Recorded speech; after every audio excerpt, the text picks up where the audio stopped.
আজকে এই ভিডিওতে আমরা চতুর্থ শ্রেণীর দ্বিতীয় পর্যায়ক্রমিক মূল্যায়নের ৬ নম্বর স্কুলের প্রশ্নের উত্তরগুলো আলোচনা করব। একে বলেছে শূন্যস্থান পূরণ করো। ক, পূর্ণিমা রাতে আমাজন নদীতে ডলফিন দেখা হতো, ভাগ্যের কথা। খ, শুষ্নী পাহাড়ের মাথায় হাড় ভাঙা পাতার গাছ। গ, শম্ভুর ১২ বছর বয়স। ঘ, জলময় শৈবাল পান্নার টাকশাল। প্রত্যেক তাঁবুর ওপর একটা করে পতাকা গুঁজে রাখা হলো। চ, মাইল দুয়েক যেতে না যেতে বৃষ্টি এলো। ছ, বনের ধারে শম্ভুর দাদুর ঘর। দুই আছে পুরো বাক্যে একটি বাক্যে উত্তর, ১ নম্বরের এগুলো। ক, বিদ্রোহী কবির পুরো নাম কাজী নজরুল ইসলাম। খ, ফ্যানসা ভাত কি? ফ্যান সমেত ভাত। গ, দাদুর পায়ের ব্যথা কি ওষুধে সারবে? হাড় ভাঙা পাতা বেটে মধুর সঙ্গে মিশিয়ে লাগিয়ে দিলে ব্যথা সারবে। তিনেতে দিয়েছে টিকা লেখো স্লেজ গাড়ি।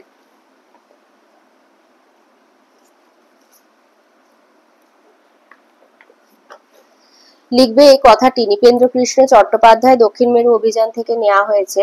স্লেজ গাড়ি হলো পুকুরে টেনে নিয়ে যাওয়া এক ধরনের গাড়ি। এই গাড়ি বরফের ওপর দিয়ে চলে। স্কট এই গাড়ির সাহায্যে দক্ষিণ মেরু অভিযান করেন। চারে কতে বলেছে অভিযান আবিষ্কারের কাহিনী আমাদের ভালো লাগে কেন? অভিযান আবিষ্কারের কাহিনী আমাদের ভালো লাগে নানা কারণে। আমরা অজানা অচেনাকে জানতে পারি, চিনতে পারি। পর্বত, সমুদ্র, বন জঙ্গল, মরু, মেরুদ্বীপ যে কোনো জায়গায় হোক, যখন জানতে পারি পর্বত কত উঁচু, সমুদ্র কত গভীর, কিংবা কোনটা ভয়ঙ্কর কি সুন্দর, তখন অবাক হয়ে যাই, আর তাই ভালো লাগে। ক্ষয়তে বলেছে যে রাতের ছবি আমাজনের জঙ্গলে পাঠ্যাংশে রয়েছে তার বিশেষত্ব লেখো। পাঠ্যাংশে আছে পূর্ণিমার রাতের ছবি, আকাশে বিরাট চাঁদ, নিচে বিশাল নদী। এই রাতে যদি কেউ আমাজন নদীতে ডলফিন দেখতে পায় সে খুবই ভাগ্যবান, জানতে হবে। আর যদি আমাজনের দেবতা হয় তাহলে আগন্তুক ছেলের মনের কষ্ট বা প্রার্থনা তার অজানা থাকবে না। গতে বলেছে দেশে দেশে দেয়াল গাথা বলতে কবি কি বুঝিয়েছেন, কিভাবে তিনি এর প্রতিকার করবেন।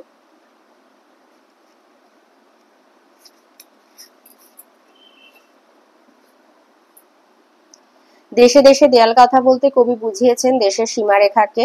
কবি বন্যা দিয়ে এই রেখা মুছে দিতে চান এবং নিজের দেশের সঙ্গে বিদেশের বাণিজ্য সম্পর্ক গড়তে চান, এইভাবেই তিনি এর প্রতিকার করবেন। বলেছে ও তো শুধু বালির দেশ বক্তাকে, বক্তা হলো উবা, কলকাতা সম্পর্কে তার ধারণা কি? উবার কলকাতা সম্বন্ধে ধারণা ভালো নয়, ভালো ধারণা হয়নি। কলকাতা সম্বন্ধে ভালো ধারণা হয়নি উবার। কলকাতায় জঙ্গল, পাখি, প্রজাপতি, নদী কিছু নেই, তাই তার ধারণা হলো কলকাতা একটা বালির দেশ বা মরুভূমি। চতে দিয়েছে ইংল্যান্ডের দক্ষিণ মেরু অভিযানের আয়োজক সংস্থার নাম কি? Royal Geographical Society. আর ১৯০৮ সালে কে দক্ষিণ মেরু অভিযানে গিয়েছিলেন? Sir Ernest স্যাকলটন।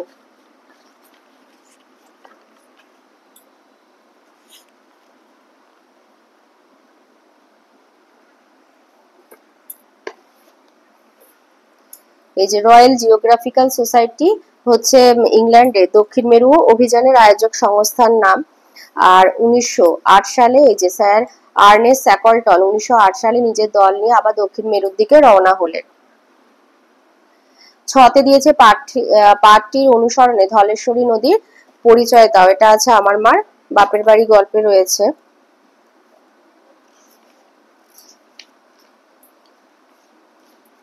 লিখবে ধলেশ্বরী ক্ষেপা নদী তালে বেতালে চলে, এলোপাথারি ঢেউয়ের ধাক্কা কখনো এদিক হতে এসে লাগে, কখনো ওদিক হতে, চলার তাল ঠিক রাখতে জানে না ধলেশ্বরী। বর্গিন জাতে দিয়েছে ষড়যন্ত্র কাকে বলে? ষড়যন্ত্রটা দেখতে কেমন?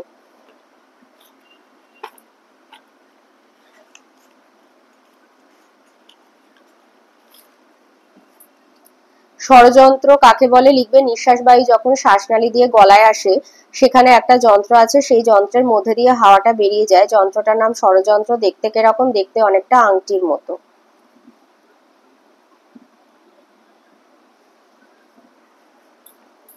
পাঁচে দিয়েছে সন্ধি বিচ্ছেদ করো ইত্যাদি ভবন আর জগদীশ। ইত্যাদি লিখবে ইতিযুক্ত আদি, ভবন ভযুক্ত অন, জগদীশ জগৎযুক্ত ইস, দীর্ঘই তালবেশা ইস। ছয় দিয়েছে শব্দার্থ লেখো। ছই, ছই হচ্ছে নৌকার ছাউনি। তা আমার মার বাপের বাড়ি গল্পের শব্দার্থেই আছে। ছই হলো নৌকার ছাউনি। আর তার সাথে যেটা আছে আস্তানা, এটা আছে আলো গল্পে রয়েছে।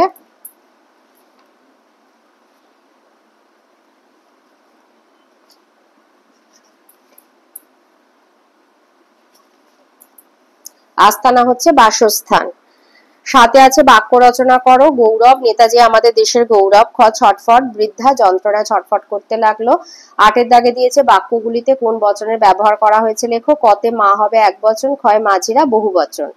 9 বলেছে কর্তা কর্ম ক্রিয়া চিহ্নিত করো। উবা ছবি আঁকছিল, কর্তা হবে উবা, কর্ম হবে ছবি, ক্রিয়া হবে আঁকছিল।